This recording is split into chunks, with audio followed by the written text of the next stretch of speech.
Hello weirdos, welcome back to my channel. My name is EmmaAbe and we talk about books here on this channel. So I'm drinking some tea because it is cold. It's my nice mug my parents got me for my birthday. It's hot because I just put it in the microwave because I've been drinking tea because it's very cold in my apartment.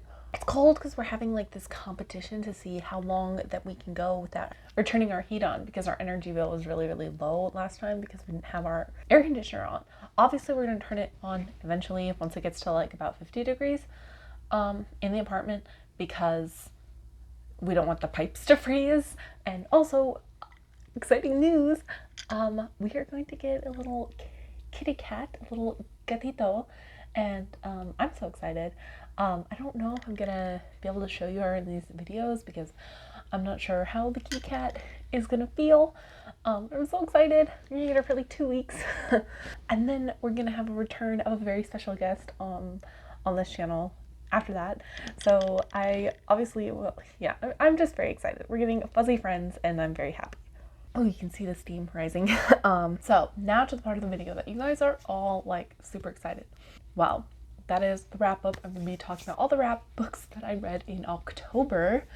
And I only read 8, so I didn't meet my like 10 books a month goal. But again, that's okay. I'm in my senior year. My priority really needs to go to my studies at my school so that I can fucking graduate and get out of this college and work a real job and have more time for like, you know, reading.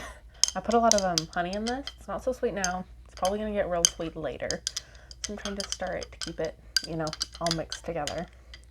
All right. So the very first book that I finished in October is Sexuality, a very short introduction. This is by Véronique Mottier. No idea if I'm pronouncing it right. This is Short Little Baby. I got this because this is a book that the Storygraph recommended to me. They weren't kidding when they were saying a very short introduction. They cover some basic things like chapter 1 is before sexuality, so this talks a lot about the history of sexuality. Then there's the invention of sexuality, so that focuses more on like the 1800s and that stuff. And then Virgins of Whores, feminist critiques of sexuality, which I thought that chapter was really interesting. The state in the bedroom, like who can do what, where, policing of women's bodies, huge thing talked about in this chapter. And last thing was the future of sex. Yeah, so this was like pretty interesting. My like biggest critique for this book is that it's very Eurocentric. When it talks in that very first chapter, there's lots of talks about what is happening in Rome and Greece. There's not much talked about in other parts of the world, and it's like we know the data for like those other parts of the world. We know there is plenty of documentation for different regions in the world of what was going on, like with sexuality and who was sleeping with who. So that I found to be kind of disappointing, because I feel like the entire ancient world is not Rome and Greece. But honestly, it wasn't unsurprising in this book that that was the take that it took. I mean, if a book like this was being written like today, being published today, I would be expecting that, but this isn't. When was this published? Yeah, this was published in 2008, so that really isn't that surprising.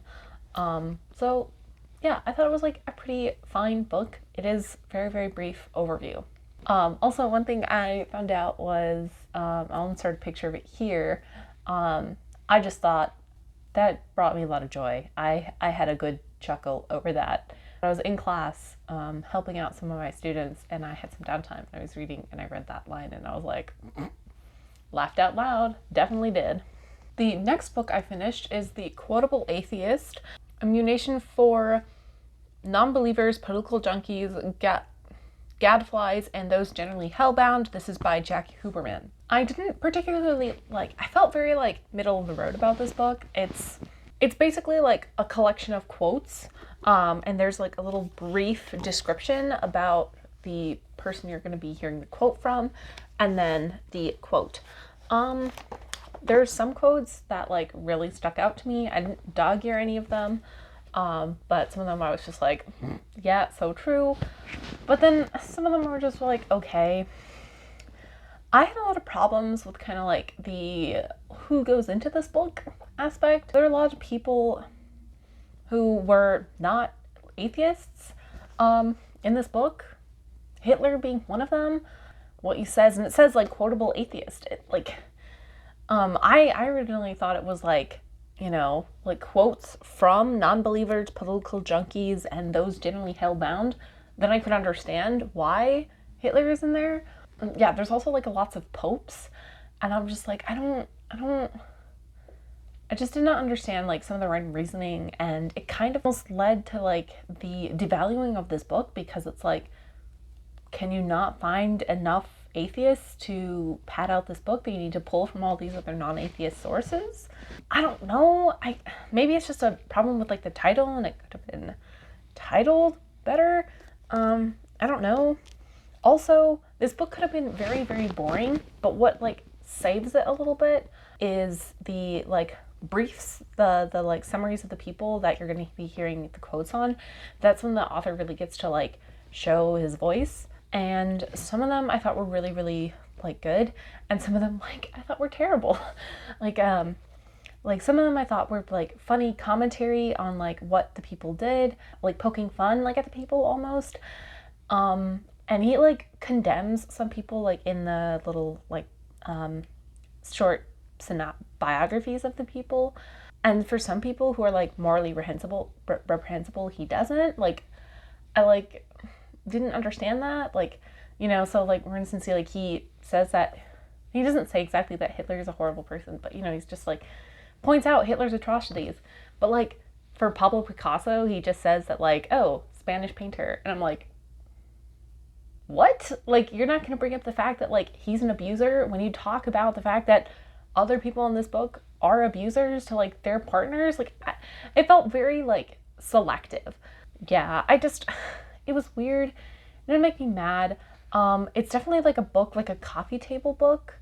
You're not really supposed to read it like front to back. Yeah, I'm probably going to give this one away, because like why? Like all of these quotes that like I can get, like I can just like Google online. Like I felt like this book doesn't really need to exist. So, oh well. The next book I finished is The Path Between the Seas by David McCullough. It is The Creation of the Panama Canal from 1870 to 1914. I did not know a lot about the creation of the Panama Canal. The parts that I thought that were really interesting were learning about the actual conditions like in Panama, like what it was like constantly digging out like all this dirt, the issues with malaria, like how, like, and all the mosquitoes, like that I found to be like the most interesting. I was almost like turned off from this book when it got to like the political maneuvering and the different things that people had to do to make the Panama Canal happen. Another takeaway that I got from this book is why do I keep picking up David McCullough's books? Because like they're never the examination of history that I want them to be. They're like, you know, good in like a traditional like biography sense, but they never really bring much information like new to the table. There's never like a re-examination or like contextualization or like a different spin like on like the history. And I don't know, it's just it's like the writing is just very dry, and his books are always chunksters. They're so fucking huge, like for seemingly very little reason. So I listened to the like abridged version of it, and I felt like I lost nothing. I get it, like he's a powerhouse. He's written like lots of tomes like about like very, very detailed things, and there are like certain books of his that like I will want to keep, like the biography of John Adams, but like stuff like this, like I just like I need to stop reading his stuff because I'm not getting what I want out of it. That's not to say that like he isn't a bad biographer and you're bad for liking any of his stuff. I just think that me personally, my style and what I want out of my nonfiction, he does not deliver. And I need to stop putting myself through these like hundreds and hundreds and hundreds of pages. Another book that I finished is this Ordinary Affect by Kathleen Stewart. I had to read this for class, for my contemporary anthropological theory class. So the week that we read this, it was all about affect. And I could not tell you what affect is. It's a very, very hard concept. My professor describes it a lot as like vibes. Our assignment after reading this was to write our own ordinary affect. I did well. People thought mine were funny, so I thought that was funny. I talked about buying vibrators. That was my ordinary affect, and like the feeling. It was really focused on like the feeling that comes from like the empowerment and like the relationship I had with the person who I was buying vibrators with. I thought it was a really cool, fun piece to like put together and write. Yeah, so I thought it was a really interesting book for like theory class. It's like a set of vignettes of examples of ordinary affect, and some of them like are long, some of them are very short. Let me see if I can find a short one that's not going to take that long. This one is eruptions. Things flash up, little worlds, bad impulses, events alive with some kind of charge. Sudden eruptions are fascinating beyond all reason, as if they're divining rods articulating something. But what? So that's a lot of like what this book is. It's like poetry almost, but like from an anthropological lens. It was really, really interesting to read for the class. Still cannot explain what an ordinary affect is. So the next book I finished is the book that I do not have a physical copy of, and that is From Blood and Ash. So like I kept telling myself that I wasn't going to buy this book, and I don't. Let me be clear. I do not have plans to buy this book. However, I could see myself buying this book one day.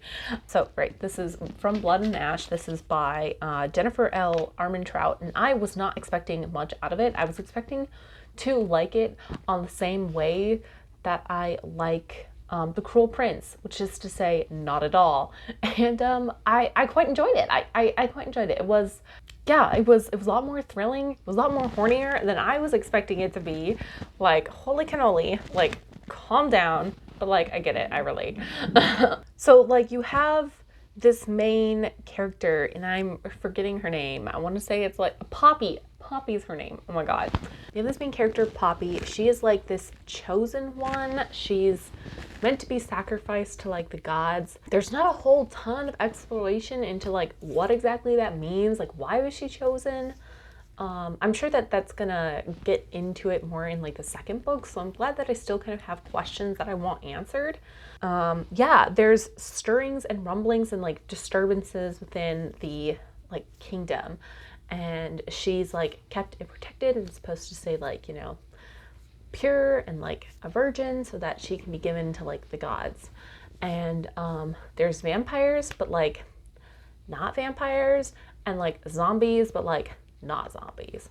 Yeah, and I like didn't hate it. I did not hate it. I'm glad that they're like not vampires and like not zombies, because like I don't know if I could handle like actual literal like vampires, and like they are, but like they're called like something different, and like okay. Also, by the way, I totally called the dark one thing. I literally was talking to my roommate. I was like, oh my God, this dude, he's sus. Yeah, I thoroughly enjoyed the romp. I thought I wasn't going to enjoy this at all, and I quite did. I might, if I continue with the series, which I probably will, especially if the second book winds up winning the Goodreads Choice Awards, then yeah, I'll definitely pick it up. Yeah, because I'm very curious as to like how this goes. Like the ending line, I was like, ooh girl, like shit is gonna go down. I am so excited. They try and do like this turn to like this enemies to lovers at the end, and that doesn't quite work for me because I'm like, bitch, you're too horny to be enemies to lovers. Let's be real here. Yeah, I don't know what to say. Oh, also, okay.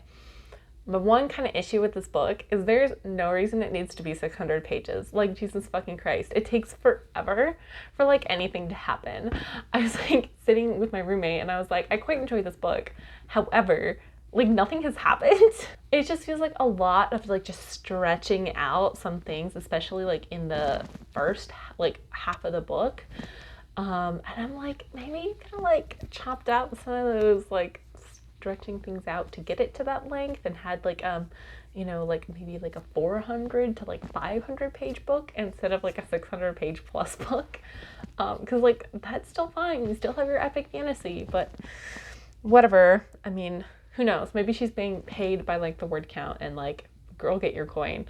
The next book that I read is Iron Widow by Xiran, Zhao, and I walked 6 miles to purchase this book. 6 miles. Worth it. Worth every single step.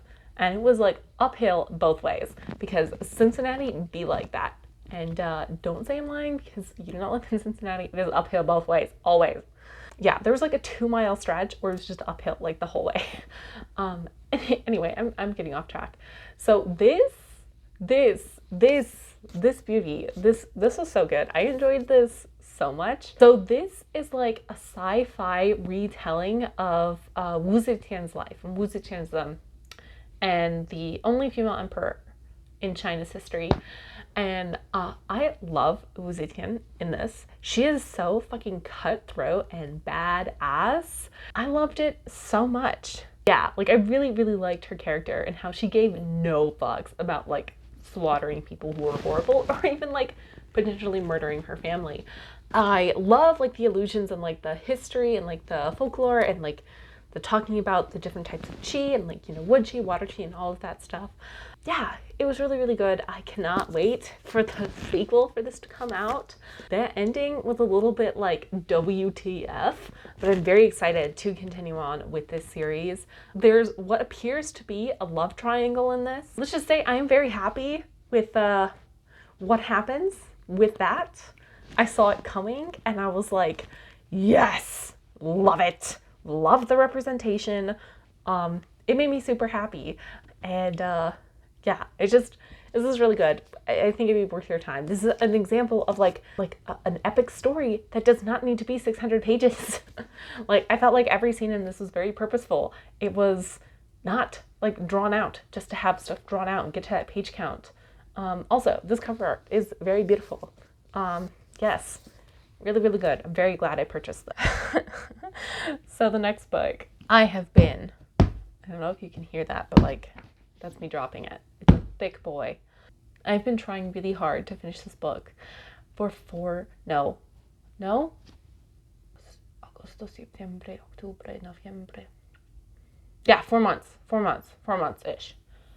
Yeah, 4 months to try and finish this book. And I did it. I finally fucking did it. And that is War and Peace by Leo Tolstoy. I screamed when I finished this. I literally threw it on the floor and was like, ah! Because it made me, like, it didn't make me so mad. It just was like, this is finally over. This is it's over 1,100 pages long. Like, it's a lot. It's a lot. Did I read this because of Great Comet? Yes. Was I squeaking in those 70 pages? Yes. And then I proceeded to read the other 1,000 pages. Why did I do this? It's not that this book is bad. Like, there's definitely literary merit and like the whole like last 8 chapters, like I'm like, go off, Leo. Leo is like goes off about all of his parents' opinions about like history and like how people study history and how historians take down history, which I thought was very, very interesting. And I was like, I did not need to read those last 6 chapters. This is 40 minutes of my life I will never get back. But I'm like, good for you, Leo. Good for you. I was reading this and I'm like, how could anyone fathom to put this into like a movie that has any like runtime? Yeah. I don't know what else to like say about this book because it's very long, and I can now say I've read it. Holy crap. Yeah, like I don't really want to give spoilery things away. I thought it was going to be a lot more balanced between the War and Peace, and there just isn't. And I guess that's kind of like the point. Like, war is very like disruptive, and you can't really continue to have your, you know, socialite Moscow parties while there is a war going on. Yeah, because everyone's life like very much gets upturned by the war, and my foot is dead ass asleep. I think that is a sign for me to stop talking about this book. And yeah, the last book that I read is Classic Stories by Edgar Allan Poe. This, you know, it's got all the classics in there, like, you know, Telltale Heart. One of my personal favorites, Pit and the Pendulum. That scared the bejesus out of me when I first read it. Black Cat, like, Mask of the Red Death. Mask of the Red Death hit real different reading it in COVID times.